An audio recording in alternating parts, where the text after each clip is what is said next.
Buen día, mi nombre es Araí Ramírez, estudiante del sexto trimestre de Psicología en la Universidad Bicentenaria de Aragua, perteneciente a la sección T1 en Psicopatología. Un saludo a mi facilitadora Carmen Ontiveros. En este video presentaremos salud mental, criterios de normalidad y anormalidad, uso de los manuales diagnósticos DSM-4 y CIE-10. No me parece normal lo que haces. ¿Te parece normal lo que estás haciendo? ¿Cuántas veces hemos escuchado este tipo de afirmaciones y preguntas? Ya que existen comportamientos que, sin perjudicarnos a nosotros ni a nadie más, despiertan el juicio de nuestro alrededor. Nuestros padres, parejas, amigos, cuestionan lo que hacemos y cómo vestimos.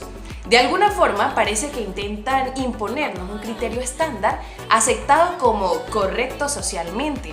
Bajo esta premisa, presentamos el concepto de normal. Se utiliza con frecuencia y de manera indiscriminada en nuestra sociedad. En multitud de ocasiones escuchamos que ciertas cosas o comportamientos son o no normales. Ahora bien, cuando intentamos definir la idea de normalidad, el asunto resulta un tanto complicado. Es difícil delimitar qué es normal y qué es patológico, o qué es extraño y qué es raro. Frente a este tema, es preciso cuestionarse si hay una línea que divide a la normalidad de la anormalidad. ¿Cómo podemos saber cuándo se cruza esta línea? ¿Cuándo llega el momento de pasar de un lado al otro? Muchas personas con problemas mentales serios pueden funcionar adecuadamente en algunos aspectos en su vida. Otros que se consideran normales presentan conductas desadaptativas que son molestas y para otros. ¿Cómo deben actuar los servicios de salud más concretamente, los profesionales de la salud?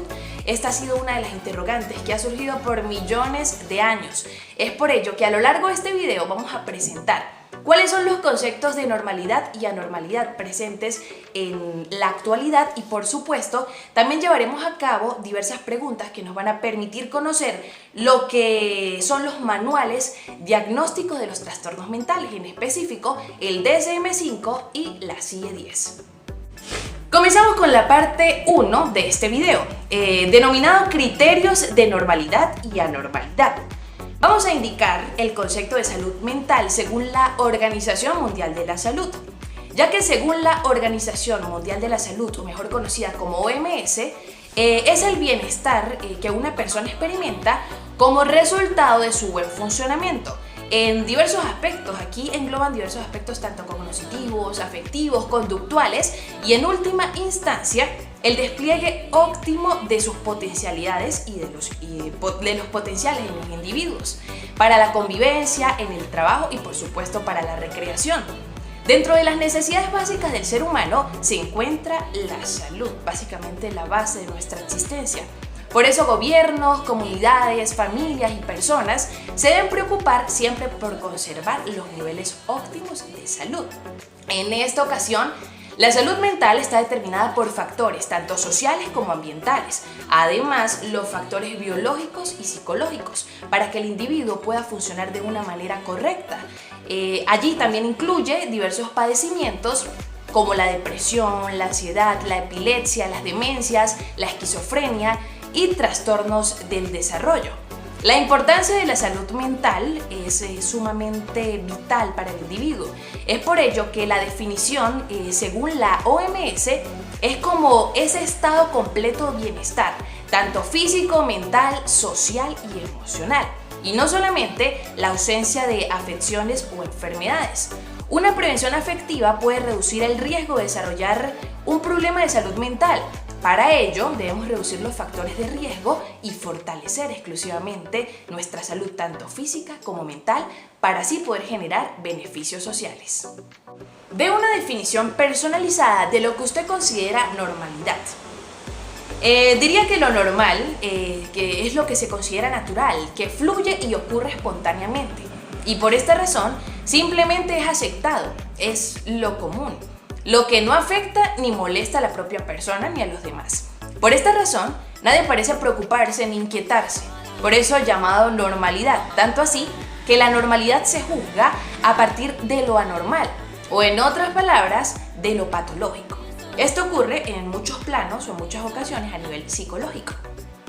En términos simples, la sociedad a menudo percibe o etiqueta lo normal como bueno. Esto lo vemos en cualquier tipo de situación cotidiana. Lo normal siempre va a ser lo que más espera la sociedad y por ende lo anormal es considerado como lo malo. Esta simplificación puede tener profundas consecuencias para una persona, tal como la exclusión o estigmatización por parte de la sociedad. Es importante aclarar que el tiempo lo deberá seguir haciendo. Bueno, esto con el paso del tiempo, el paso de las generaciones, todavía son conceptos que tienen muchísima estigmatización.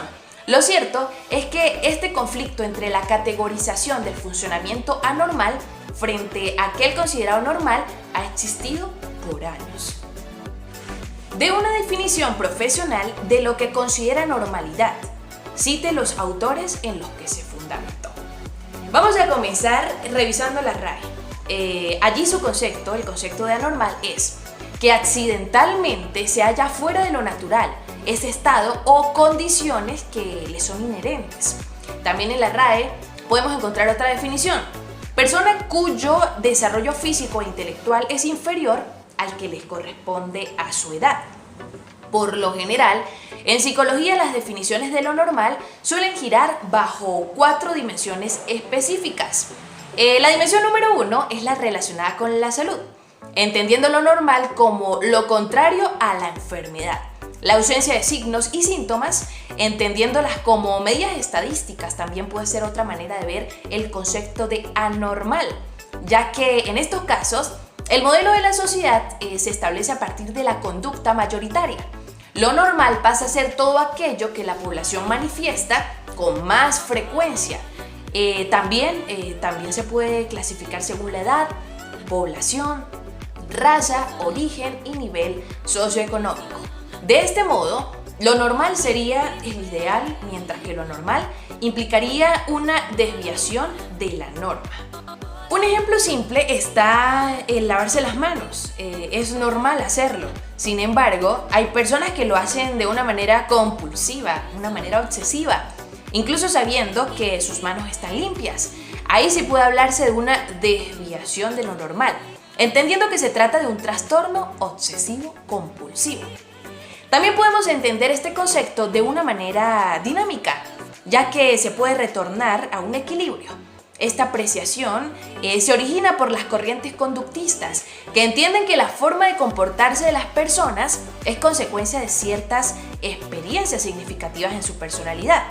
Estas experiencias son las que determinan la adaptación, normalidad o la presencia de patologías en las personas, como el ideal a realizar, fundamentado en las teorías de Freud y entendiendo como una mezcla armoniosa y perfecta de los distintos elementos de la mente, el yo, el ello y el superyo. Para estos planteamientos, lo normal es una utopía a alcanzar. También podemos citar al autor Esqueda 2006, ya que este describe 4 aspectos para entender la normalidad: la frecuencia, la conducta desviada, la conducta inadaptada y la desorganización psicológica. Si hablamos acerca desde el punto de vista de la frecuencia, es lo regular, lo que hace, siente o dice el promedio. Pero esta definición tiene 2 eficiencias. Una es que esta visión se encuentra ligada a porcentajes, en el sentido que es imposible determinar con exactitud la cantidad de personas verdaderamente libres de problemas o alteraciones psicológicas. Por ello, se lleva a cabo lo que es una frecuencia. Por otra parte, lo podemos ver desde el punto de vista de la conducta desviada. Quizá no se encuentra en la conducta que se observa, sino en la propia persona. Cualquier situación que le incomoda o produce desagrado.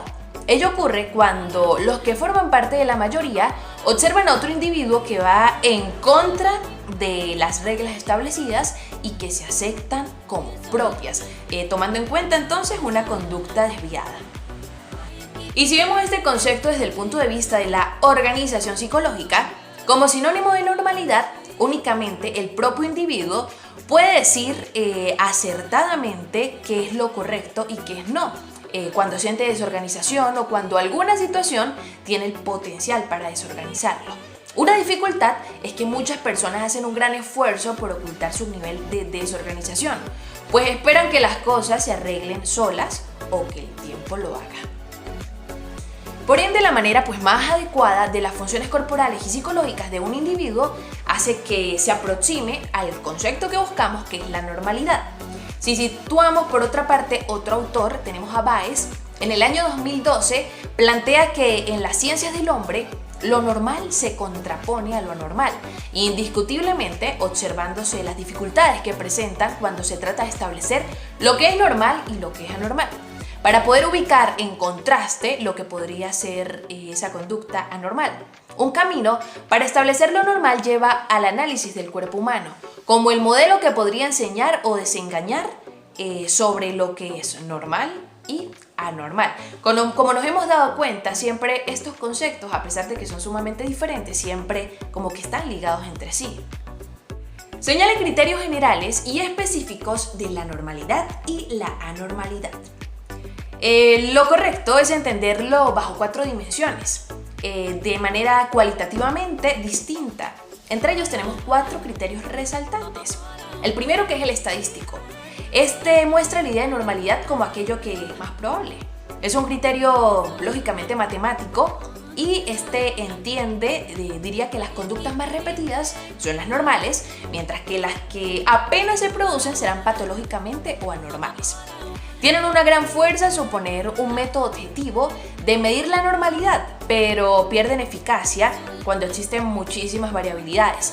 Y también existe el problema de definir el umbral porcentual, que implica el cambio de lo normal a lo anormal.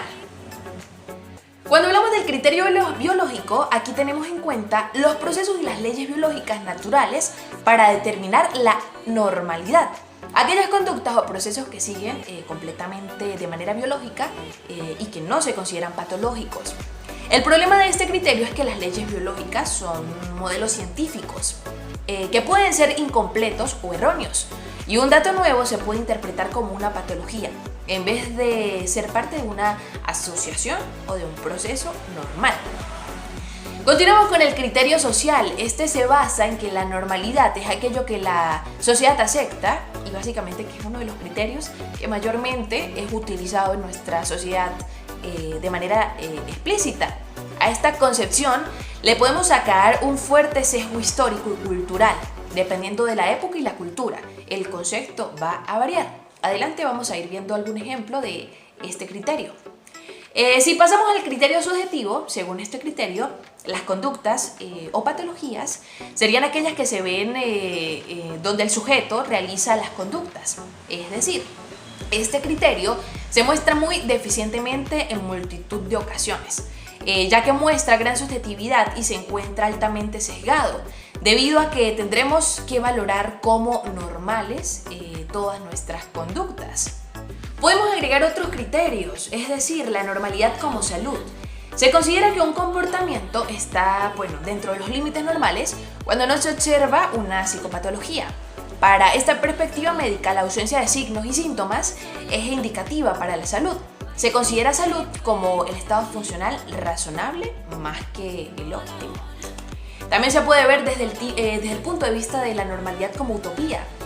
La normalidad se considera como una mezcla armoniosa y perfecta de los distintos elementos de la mente, el yo, el superyo y el ello. Estos criterios se basan en la definición de Freud.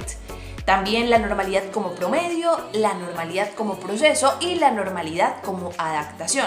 Como nos damos cuenta, podemos este concepto estudiarlo y enfocarlo de diferentes maneras y al final y al cabo, pues siempre va a estar asociado con lo que es realmente aceptado, tanto en la salud, en la utopía, en el promedio, en el proceso o en la adaptación. Reflexione si una persona es diferente en cualquier aspecto. Ya se podría catalogar como anormal o a nivel de psicología. Si es positivo o negativa, su respuesta en ambos casos debe justificarla ampliamente. Podría ser clara referencia a una frase. Lo normal puede ser una ilusión.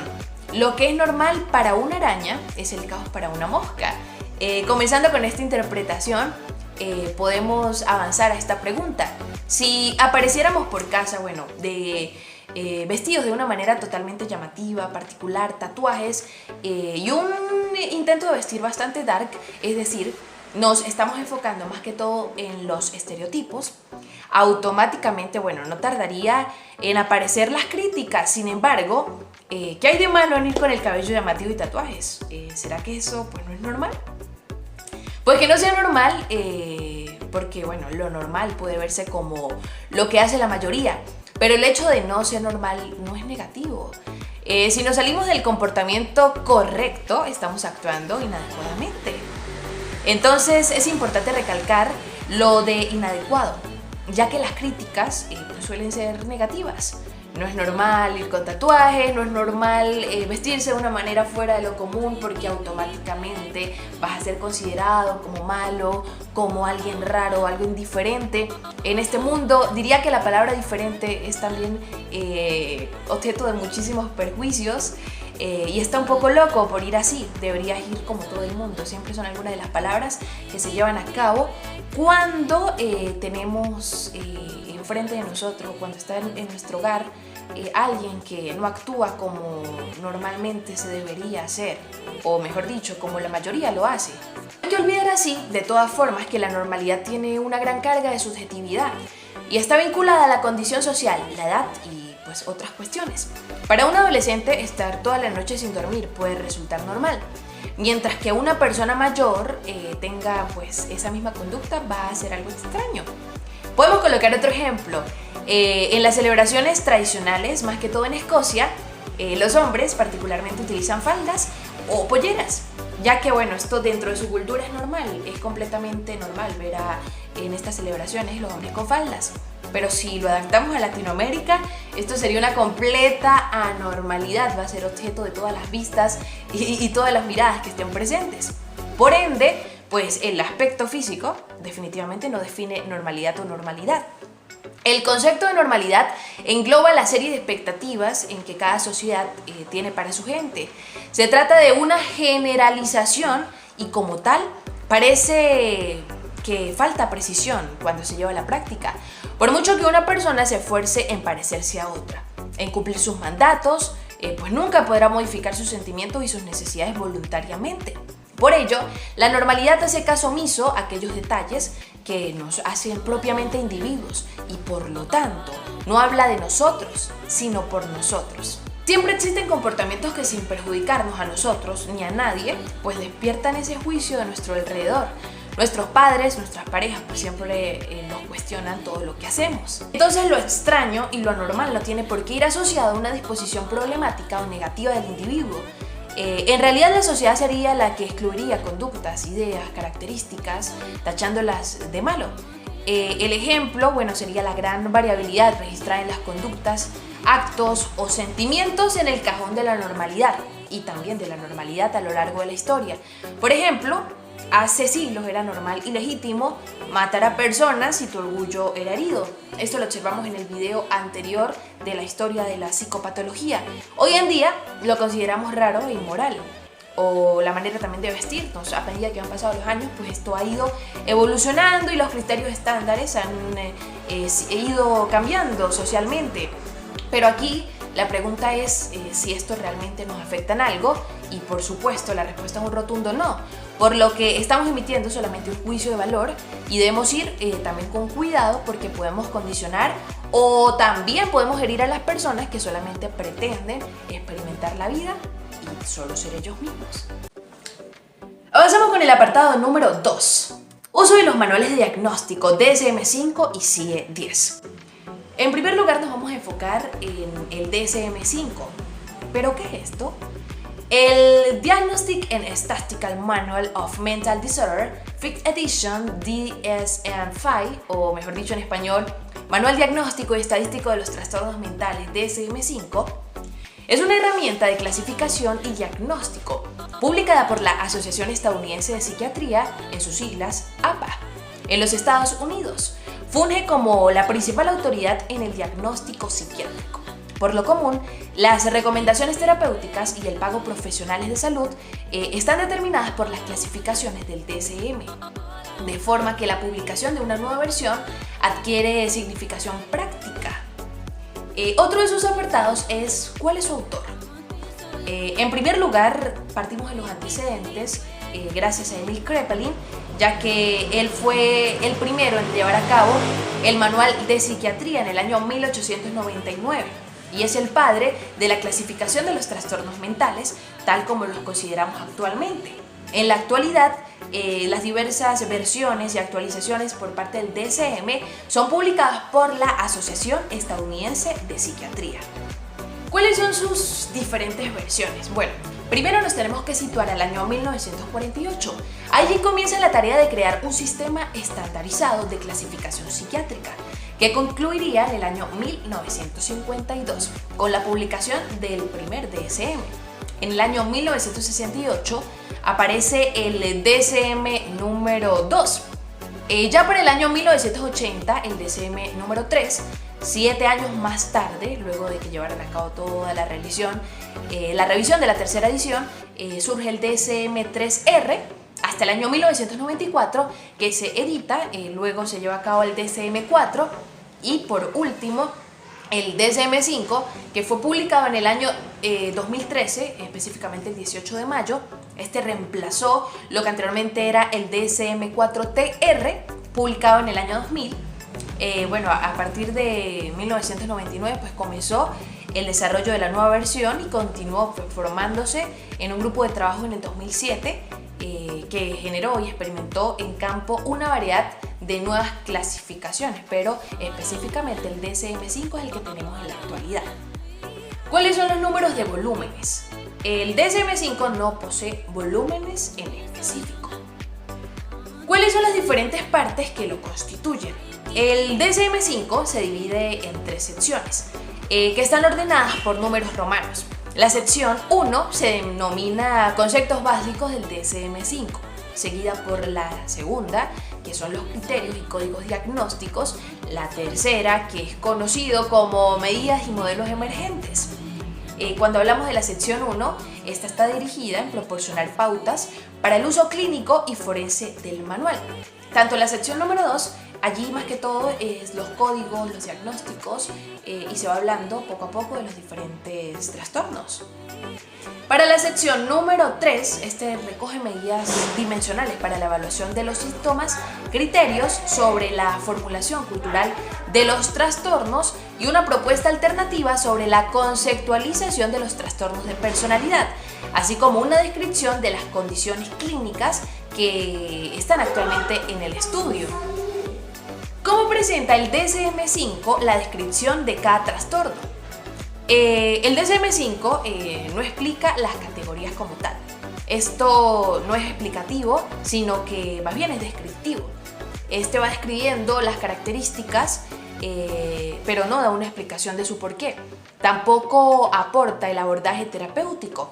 El DSM-5 no clasifica a las personas, sino que clasifica los trastornos mentales, que por ende no es lo mismo. Las personas somos personas, sino un código de diagnóstico. Esto es algo que siempre llevamos en cuenta, más que todos los psicólogos, de que no somos nuestro propio diagnóstico. Esto es lo que tiene en común el DSM-4 y el DSM-5. Todos los trastornos están ordenados por orden de aparición.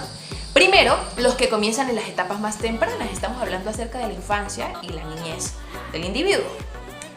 Luego aparecerían los de la etapa adulta.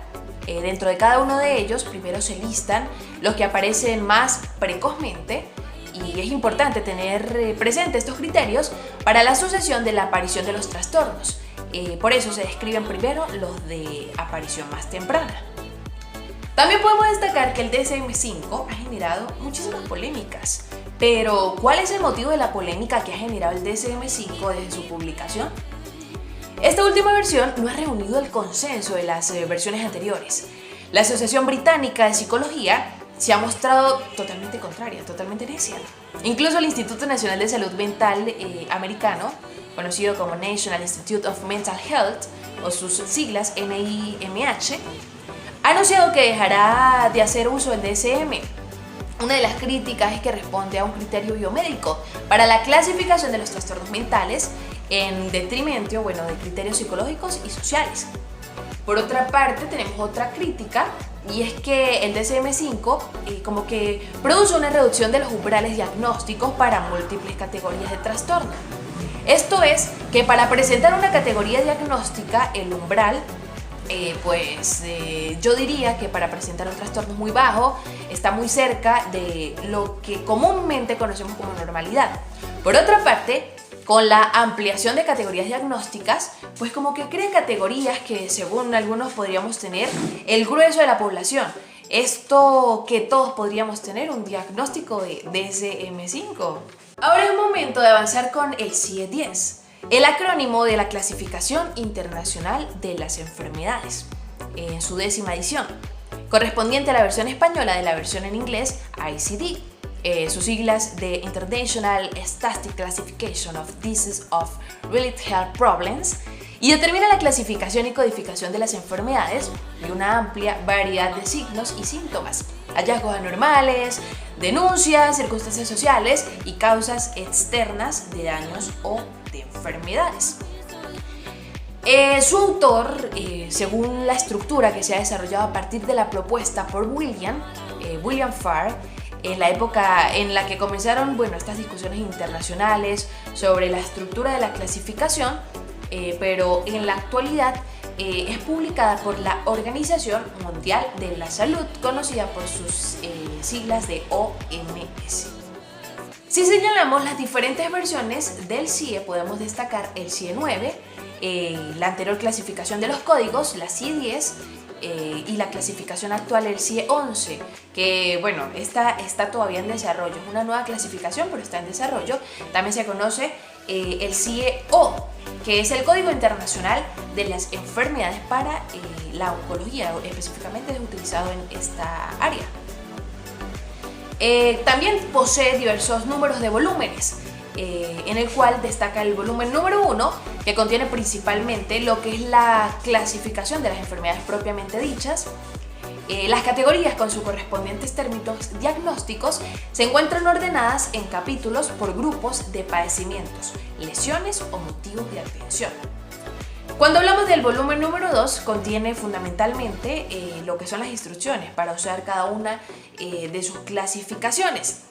Y por último se encuentra el volumen número 3, que es el índice alfabético de las enfermedades y otros términos diagnósticos con las instrucciones para su rápida localización. Podemos destacar que cada volumen contiene además orientaciones específicas y otros aspectos relacionados con la CIE y las estadísticas derivadas, los cuales se precisarán al referirse a cada uno de ellos. El codificador debe revisar estos volúmenes para conocer su contenido y, por supuesto, aprender lo que es su codificación. Por supuesto, el CIE 10 tiene diversas partes que lo constituyen. En esta ocasión, la lista de categorías de 3 caracteres constituyen el núcleo de la clasificación. Esta lista representa el nivel mínimo obligatorio para que los países informen a la OMS. Consta aproximadamente de 2036 categorías y a partir de ellas se va obteniendo una lista expandida de 5 abreviaturas, y allí también se encuentra lo que es una lista tabular de inclusiones o subcategorías de 4 caracteres, también conocidas con una lista detallada. Es una expansión de la anterior que contiene aproximadamente 12.422 subcategorías o códigos, además de las 2.036 categorías de la lista anterior. Son bastantes realmente. Una categoría es la clave o código de 3 caracteres que corresponden a una enfermedad o término diagnóstico. En la CIE 10 están compuestas por una letra en la primera posición, seguida de 2 números, es decir, estas clasificaciones son alfanuméricas. Por aquí vamos a dejar un modelo de lo que serían estas categorías. En cuanto a su interpretación de su codificación, cada afección puede ser asignada a una categoría y recibir un código de hasta más de 6 caracteres de longitud en formato DX00.00. Cada una de tales categorías puede incluir un grupo de enfermedades similares. los siguientes códigos se utilizan por clasificación estadística internacional de enfermedades y problemas relacionados con la salud. Como presenta la CIE-10, la descripción de cada trastorno se destaca en cada patología, como presenta cada manual, la descripción del trastorno y en lo que se destaca cada patología. Por ende, este es un sistema de clasificación con ejes tanto diagnósticos como de variables, que permite tener estadísticas en salud confiables sobre cuáles políticas desarrollar en cuanto a la salud de la población. También, permite llevar a cabo un registro sistemático de la morbilidad y la mortalidad de la población en comparación a otros países y, por supuesto, en periodos diferentes de tiempo. Si describimos los ejes y la utilidad que tienen en el campo de la psicología, podemos destacar en la CIE-10 a 5 ejes en específico. El eje número 1, que contiene lo que son los síndromes psiquiátricos clínicos. Cuando hablamos del eje número 2, estamos hablando de los trastornos específicos del desarrollo. El eje número 3 engloba todo lo que tenga que ver con el nivel intelectual. En el eje número 4 engloba lo que serían las condiciones médicas. En el eje número 5 se mantendrían lo que son las situaciones psicosociales. Mientras que en el DSM-5 también destacan 5 ejes en específico, pero son como de otra manera. El eje número 1 engloba lo que son los síndromes clínicos. En el eje número 2, todo lo que tiene que ver con los trastornos de desarrollo, trastornos de personalidad. En el eje número 3 engloba lo que es los trastornos y también las enfermedades físicas o la relación trastornos-enfermedades físicas. En el eje número 4, la severidad de los factores de estrés psicosocial. Y por último, el eje número 5, que evalúa la forma global del funcionamiento de los trastornos mentales. Por ende, este sistema divide el diagnóstico en 5 grandes áreas o ejes, lo que van a permitir, los ejes permiten una evaluación más exhaustiva del paciente, una mejor organización de la información clínica, que es sumamente importante, y una comunicación más eficiente de la misma. En cuanto a la importancia de la clasificación de las enfermedades mentales, el objetivo de la clasificación, según la OMS, es servir como herramienta internacional estándar de información sobre la salud para posibilitar sobre todo la evaluación y el seguimiento de la mortalidad, la morbilidad, la carga global de enfermedades y otros parámetros importantes relacionados con la salud. Entonces, ya conociendo toda esta información, establecemos lo que son las diferencias entre el manual DSM-5 y el manual CIE-10. Aunque, como claramente observamos anteriormente, estos se orientan al diagnóstico, el DSM-5 tiene como objetivo una descripción sistemática y precisa de los criterios diagnósticos y característicos propios de un trastorno. En cambio, la CIE se orienta más que todo en realizar un registro y un análisis de las características presentes en el trastorno. Como conclusión, podemos decir que la normalidad definitivamente es un constructo social que engloba los comportamientos, las ideas, las características que se adaptan en la vida de la sociedad. Esta se trata de una manera de autorregulación con lo que cuenta básicamente que la sociedad. Por esta razón, la psicología está tomando paradigmas acerca de los trastornos y las discapacidades basados en la diversidad funcional. Y como mencionamos anteriormente, un trastorno no necesita, o mejor dicho, cuando una persona posee un trastorno no hay que encasillarlo de una manera. Por eso la psicología también busca cambiar todo ese tipo de estigmas y, por supuesto, pensar que la normalidad la genera la sociedad y pues que no es una característica que define completamente al individuo. Los criterios que hemos expuesto anteriormente son de utilidad a la hora de diagnosticar y, por supuesto, tratar los trastornos en la psicología clínica, por supuesto. Sin embargo, nos podemos dar cuenta de que nos sirven de poco pues para profundizar realmente en el significado de lo que es la normalidad. Eso sí, pues nos pueden ser útiles para entender o aproximarnos a la noción que tenemos de lo que es extraño, anormal, lo que es malo, supuestamente, y, por supuesto, logramos conocer cada uno de estos conceptos, tanto de normalidad y anormalidad. Por otra parte, también presentamos los diferentes manuales existentes y su clasificación, constituyendo una herramienta para la práctica clínica en el área de la salud. Como tal nos sirve de guía para el diagnóstico de la psicología clínica, al proponer un sistema de clasificación de patrones de comportamiento. Por esto, es importante trabajar más que todo en la difusión de estos conceptos, aumentar la conciencia social y la comprensión de las enfermedades mentales, todo esto con el objetivo de desafiar la exclusión social y favorecer el bienestar mental de aquellas personas que padecen trastornos. Con esto hemos llegado a la recta final de este video.